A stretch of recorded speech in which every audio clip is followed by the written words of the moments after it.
Hello and welcome to the Breakthrough Your Profit Ceiling podcast.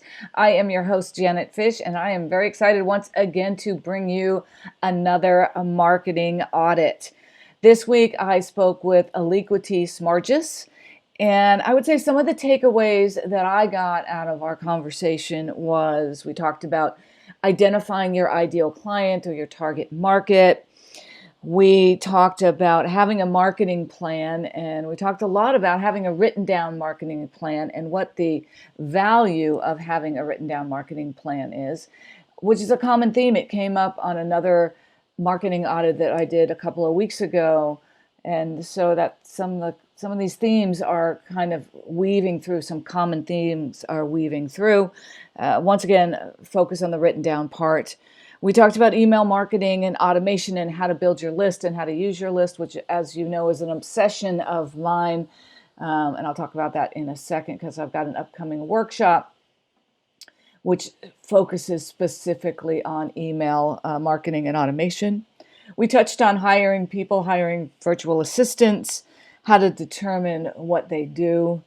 And then we talked about how to use your book to fuel your product funnel, to get people in your product funnel, get their names and email addresses.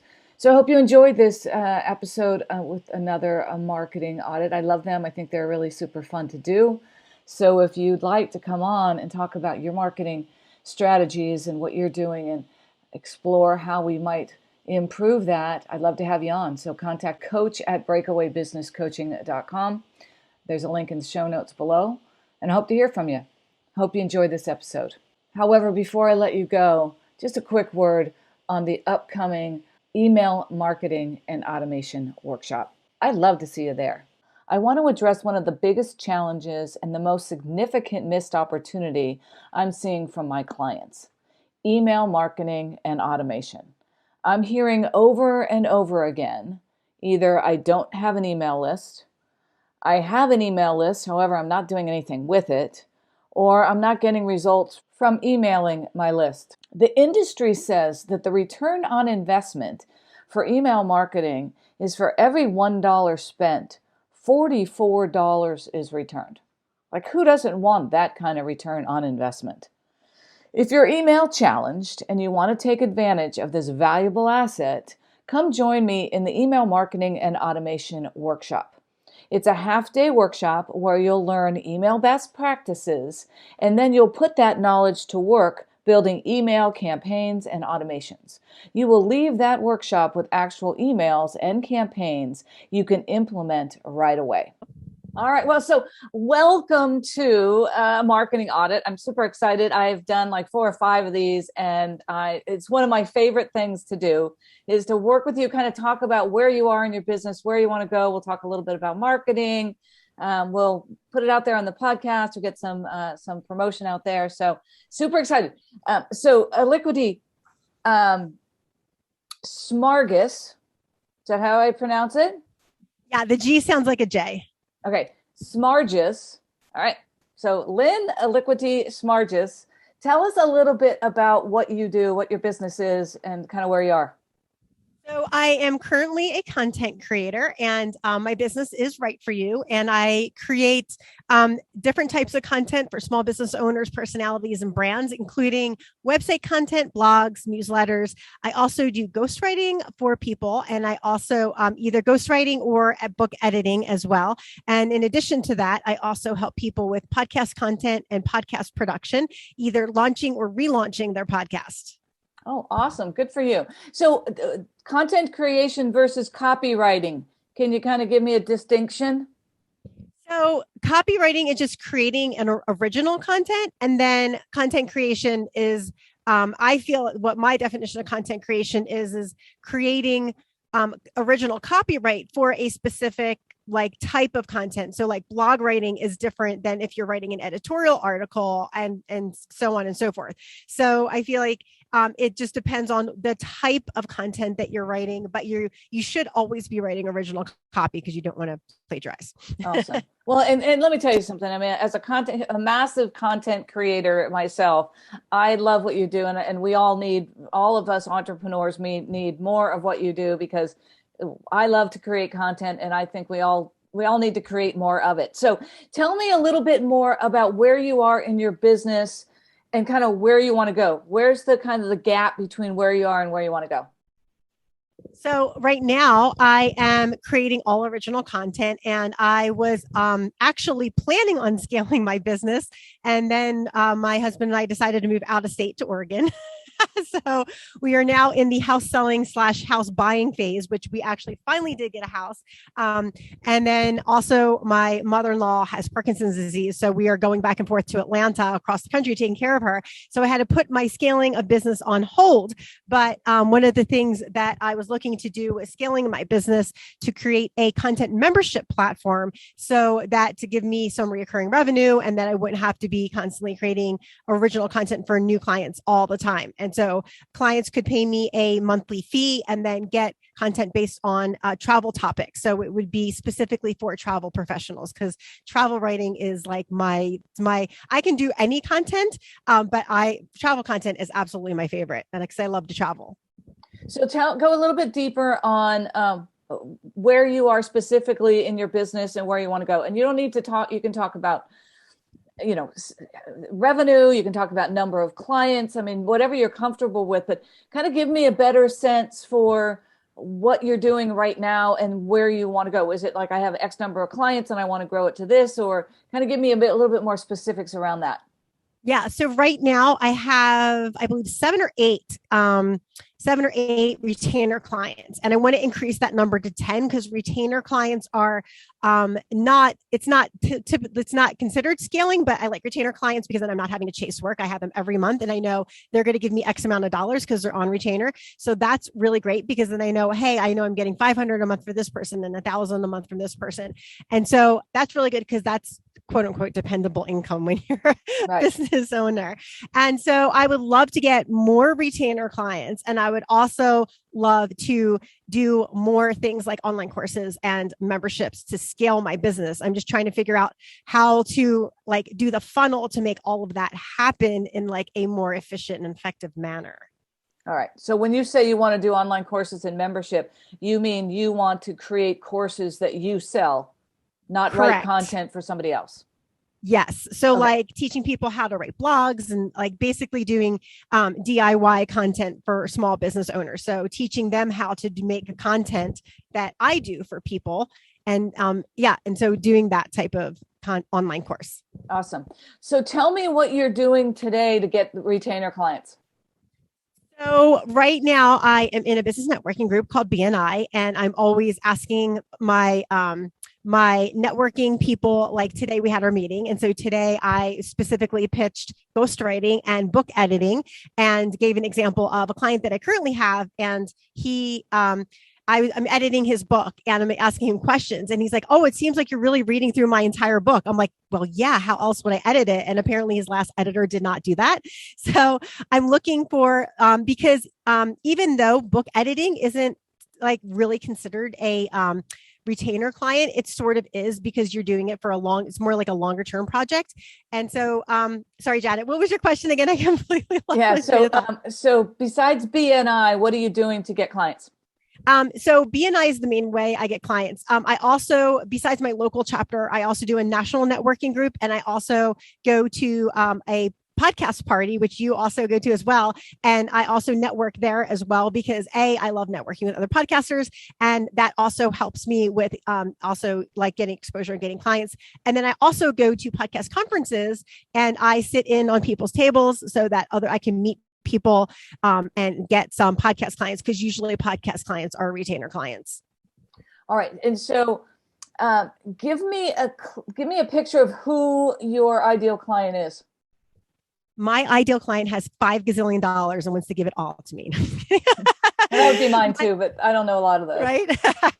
Exactly. No, so my ideal client, realistically, my ideal client is somebody who wants to spend between $1,000 and $3,000 a month and wants to retain my services for ghostwriting and social media, and basically to help me build their content for their business. Because for 2 reasons. One is because that's great retainer, as far as how much income you have per month. And the other reason why I really like that too is once I start writing for somebody over a period of time, it becomes much easier for me to write for them so I can get the work done quicker and more efficiently. So then that means that even though they're not paying me more, my hourly rate goes up because I can get their projects done faster. Yeah, I love that. So when you talk to your prospects, because I understand who your ideal client is. Why do they buy from you? Like, I like to say the problem that you solve and how you uniquely solve it. That's kind of what I talk about when I talk about marketing. What's the problem that you solve? Why do people buy from you? And so what's the problem that you're solving for them? So the number one thing my clients say is that they don't have time to write. So one of the really common things I get with the website projects is a client will come to me and say, oh, I've got this great website developer and I hired them 6 or 7 months ago and I was going to do the content and it's 6 months later and I have nothing and I need to get something done. And I can get 5 to 6 pages of website content done in 2 weeks. So mainly it's just people either A, don't have the time or B, don't like to write. And so those are the main pain points that I solve for people. Awesome. Okay, so you're in BNI and you get obviously referral clients through BNI. What other, and I know you do some networking and whatnot. How are those marketing strategies? I'm assuming those you would consider those your marketing strategies. How are those working for you? I mean, obviously you need more clients. Can you give me kind of a broad brush of how those marketing strategies are working for you, and if there are other marketing strategies you're looking at implementing? Yeah, so I've done, so BNI accounts right now is accounting for about 15% of my yearly income with referrals, because with my networking group, it's not just the people who are in my group who are using my services, it's also the people they know. So if they hear of somebody who needs website content or one of my services, they'll refer me to them.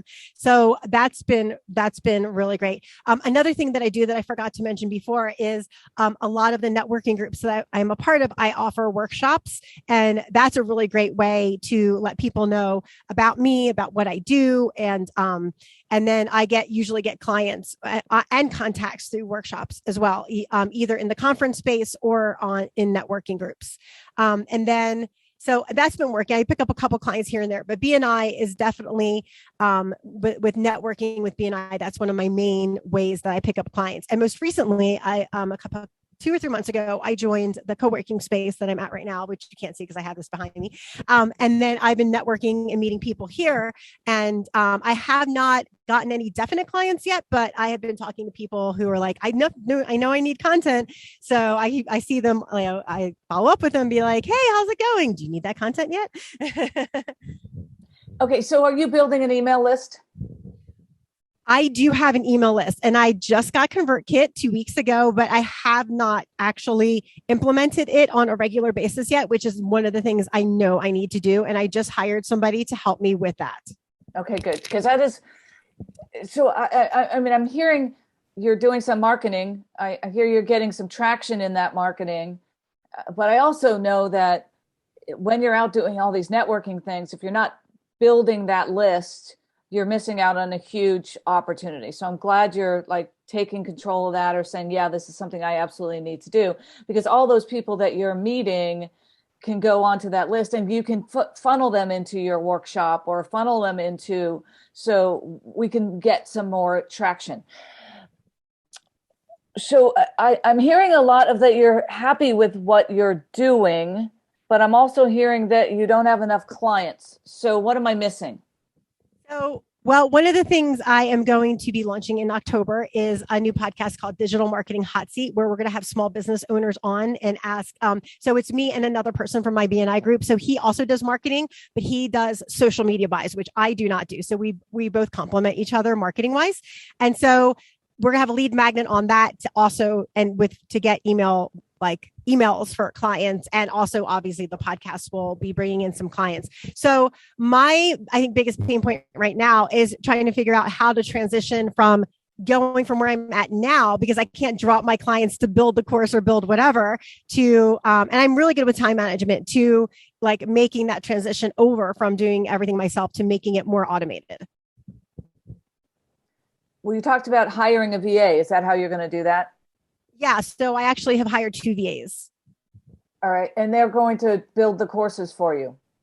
So they are actually going to handle my social media and a couple and like posting. I'm going to write the content and they're going to do all the posting for like newsletters, social media, and all that stuff. All right.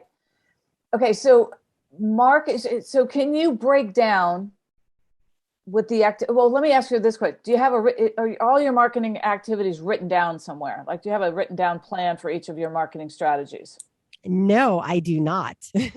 All right. So it's going to be hard for you to answer this next question, because what I would say is, for all the marketing strategies that you're doing, you should have a written down plan for each one, and you should be able to look at each one and say what's working and what's not. You're getting ready to launch a podcast, right, with somebody else. How will you know if that podcast is getting you what? I mean, first, what do you want from the podcast? And two, how does that podcast turn into more clients, right? I'd say that of all of the strategies that you talked about, and this is a very common thing, I hear it all the time, I don't have it written down, so I don't really know. I mean, you said that BNI is bringing you 15% of your revenue. Where's the other 85% coming from? Just different places I network and meet people, and then those people refer me to other people. So, like for example, when I was on the podcast party at Adam's Zoom, I met one person, and then he hired me, and then he also referred me to 3 of his friends who also hired me. So I'm getting like second, third, and fourth tier from my current clients. And another thing that I also do is I follow up with clients or people that have like prospective clients who have contacted me in the past and said they needed something and then they didn't need it. So I didn't get them as a client. So I also follow up with them quarterly to see if they are still looking for content. So what I would suggest is that you plan all of that. You memorialize it. You have all of those different things are written down somewhere in a plan. And I like to do, like, each marketing strategy has, I do it on paper, 1 page, so that you can further, because you're doing a lot of things, but you're not quite getting the results that you want yet. I mean, you're certainly growing the business, but to have a written down plan where you can look at each one of those things and say, it's working for me to go to Adam's Pod Pal party because I'm getting clients from it. But there might be other things that you're doing that you're going to and you're not getting clients from it. The follow-up for people that have raised their hand before, and the email system will greatly help that. But to have a system or a plan for how to follow up will make your life infinitely easier, and will get you, one, the extra clients that you're looking for, but two, a whole new level of client, because you're going to be selling online courses and memberships. So I'd say you're doing a lot of great things marketing wise. And the only suggestion I would have is write it down and start to really analyze what you're doing so that you can really capitalize on what's working and stop doing the things that aren't working. And I bet you, I was going to say, and I bet you that will really, I mean, you said you're great at time management, but one, I bet you that will help you be more efficient with your time because you'll know what's working. And I also think it'll really help you determine what you give to your VAs, because you'll be able to look and say, well, what's working and what's not working. I absolutely know, and I don't need to do this. Someone else can do it. Right. And one of the other things that I'm trying to like juggle is for my Travel Gluten-Free podcast, I have a book that goes along with it. And I actually launched it 2 months after COVID, which was amazing timing. And and so I didn't really market it because I'm like, well, what's the point? Nobody can travel. And then so now that people are traveling, I need to market it. And going to gluten-free expos is kind of a no-brainer because I meet people, I talk with them, they buy my stuff. It's not a big deal. But one of the things I'm kind of like on the fence about is like, should I hire somebody to help me market my book? Because it's like, how much do I want to put in, like monetary wise, like investing in my book before I know that like, hey, I need to pull the plug. Like it's not making the money that I want because I'm paying this person X amount of dollars, but I'm only getting this amount of benefit. So talk a little bit more about the book. Like what's the purpose of the book? When you say market your book, is it to make money from the book, or is it to use your book as a lead generator to get somebody to do the next thing with you? So it's actually both because my book is The Guide to Traveling Gluten-Free and my podcast is Travel Gluten-Free. So the book is useful for marketing my podcast, and then I can sell people things on my mid-roll, and then also to generate money because I'm trying to, I know it's not like going to make me 7 figures or 6 figures, but I would like to recoup and make some reoccurring money every month from it as a passive income. From the book? From the book, correct. So how do you make passive income from the book? I don't understand.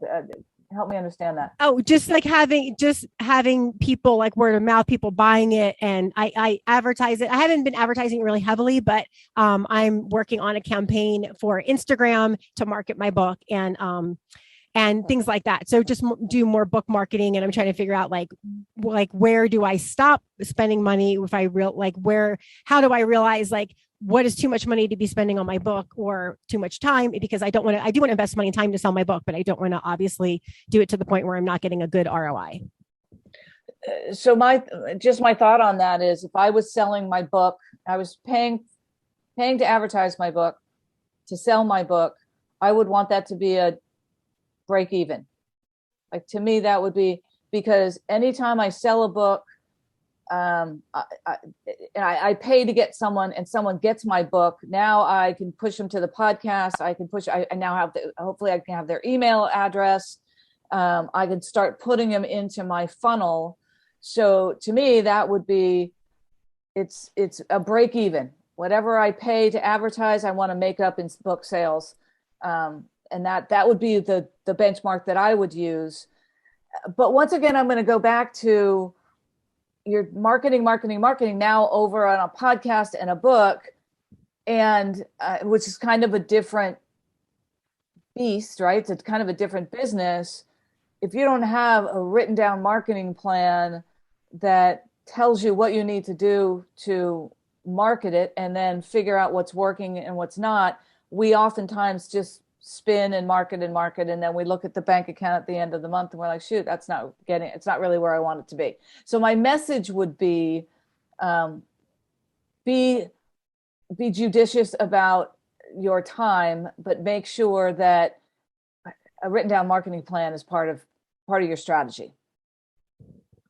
Okay. Yeah. That's actually one of the things that I was thinking about doing with my VA for my Write For You, because I actually have the 2 VAs. One is for Write For You and one is for my Travel Gluten-Free. So I have them completely separated. Right.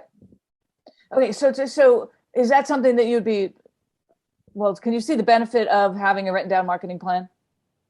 Oh, yeah, absolutely. It's funny because when I do conferences and workshops, I always write everything down on a piece of paper and like rehearse it. And like, okay. And then I do the workshop. I'm like, okay, this worked and this didn't. So it just makes sense to do that for a marketing plan. Yeah. Well, what will it be like when you've actually got plans and you're not spinning anymore and you're not like running? It's like, okay, I just have to execute on the plan that I've written down that I have in front of me.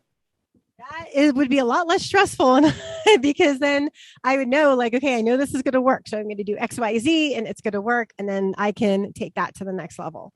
Well, and I tell you, it will make a huge difference too for your effectiveness with your VAs, because you'll know what needs to get done and you'll know what you can do and what someone else can do. And so it's just a whole lot easier to manage a VA when you've actually got the plan to drive it. Yeah, for sure. And then also you're using your VA money more effectively, because if they're actually working off of a plan and not just kind of all over the place, then it's definitely a much more effective use of money for sure. Absolutely. All right. Any questions for me? Any other topics that you want to talk about specifically around marketing, or any challenges you have in the business? Oh, those were the 2 biggest ones that I had. So no, that was really great. Why I never thought of writing down my marketing plan, I have no idea, because I'm a writer. Maybe that's why. Well, a written down marketing plan is more about a plan than the copy. So I think that's probably a different part of your brain. Probably. I think you're right. That's awesome. All right. Well, thank you. I'm really excited, and I can't wait to hear how the progress goes. Once you have a written down plan, I'm sure I'll see you out in the pod party So I'd love to hear more about how you've taken kind of some thoughts from today and implemented them, and hopefully getting you those extra clients that you want and get those courses and memberships sold. Awesome. Well, thanks for your time, Janet. This was really great. All right. Thank you. Appreciate it.